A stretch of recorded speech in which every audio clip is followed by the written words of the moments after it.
So welcome back to my channel, The Geek Smart.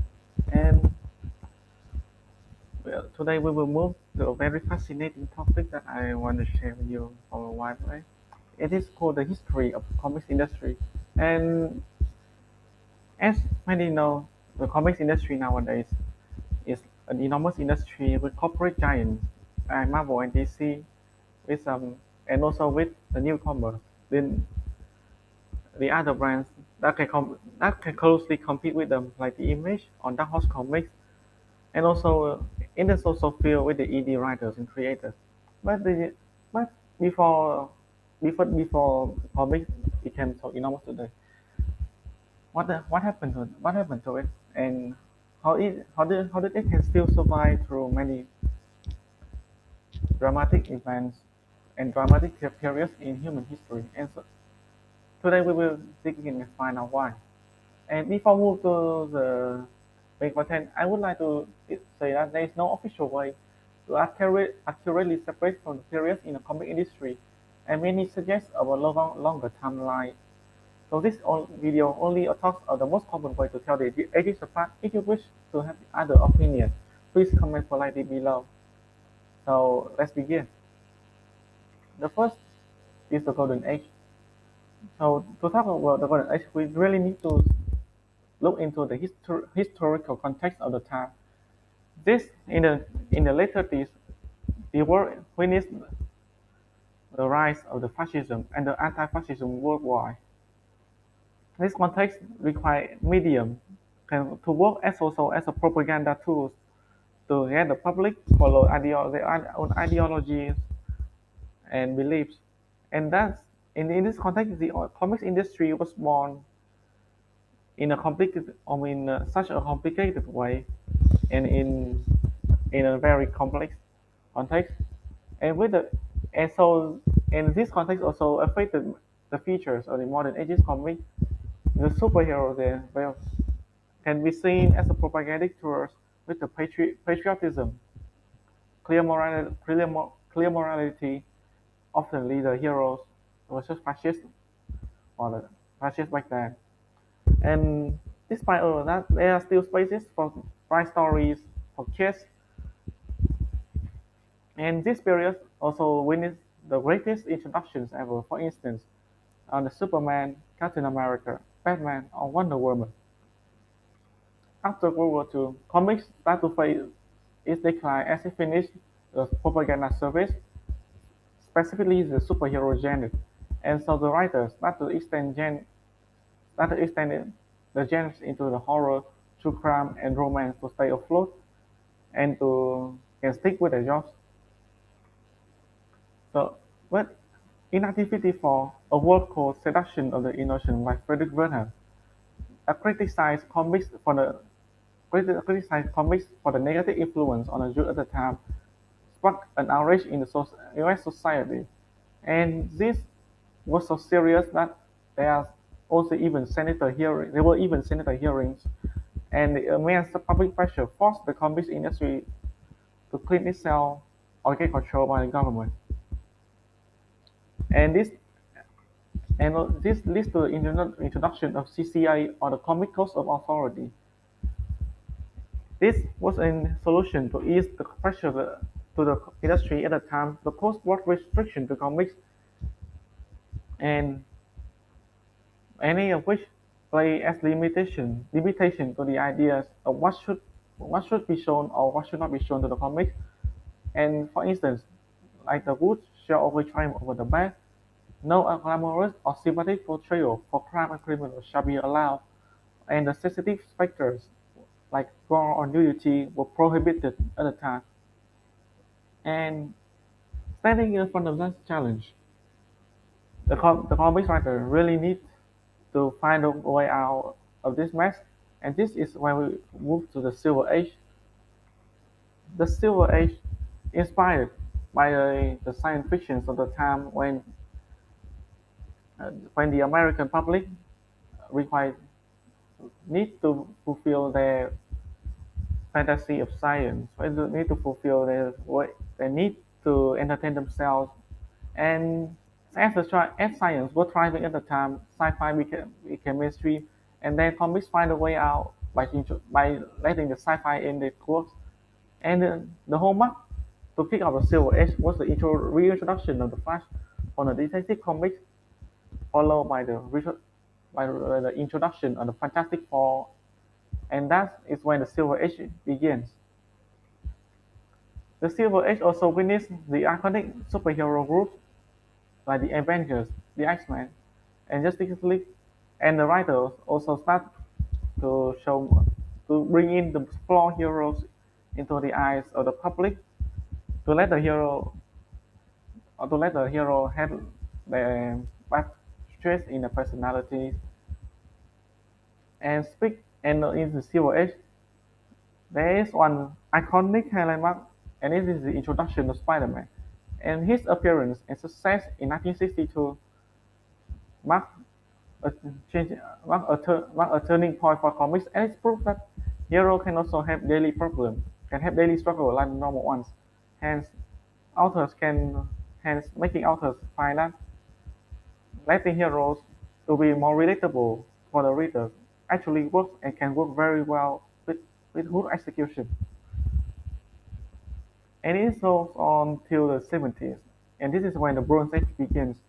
And to look at the Bronze Age context, this is in the 60s and 70s of the America, and these 2 decades were very chaotic one with the social rift created by the war in Vietnam and the racial campaigns for equality, political murders, and political distrust. And starting from this period, comics there to address more real-world issues. The tone became darker, and the anti-hero starts to appear more in the comics, most most famously the Wolverine. And all the time from the Silver Age to into this Bronze Age, they also sign with the CCA at the time, while letting the writer's creativity to fly out and to give us some iconic moments in the comics. This period show the maturity, show the show the show the willing to reflect the social atmosphere at the time, and also break the molds break some common molds in the comics. For instance, like the Death of Wednesday C in the 70s, break the mold, really execute under the hero's love interest, and that's considered one of the most iconic moments in the comic. And next we will have the modern age.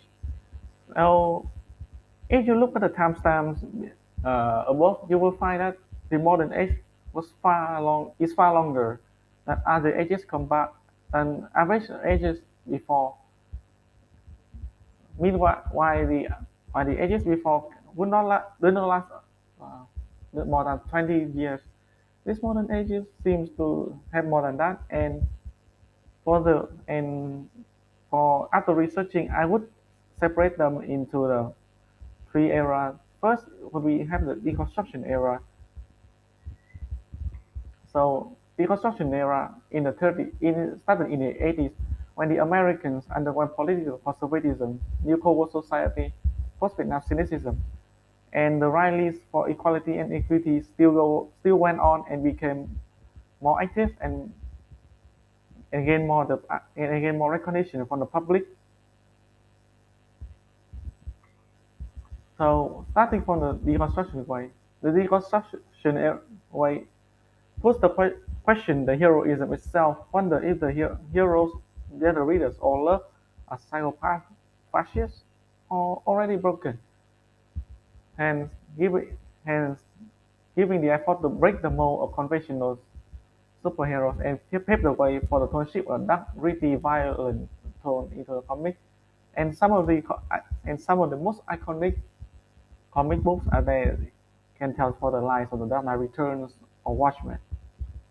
And this era also witnessed the franchisation of giants, when Marvel and DC started franchising themselves and pushed their image in the public's eye to film, games, and vice versa.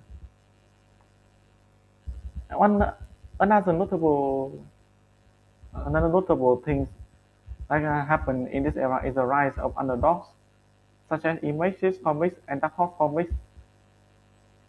They are they were founded to break the dominance of Marvel and DC and to bring on a diversity for the comic readers. Next, we will have the Reconstruction eras. So for the Reconstruction era, it is the period when the writers and the creators really look back and look at the impact that the Reconstruction era made to the superhero comics and the heroism itself. And even though the Reconstruction era pushed the comics forward, become more mature.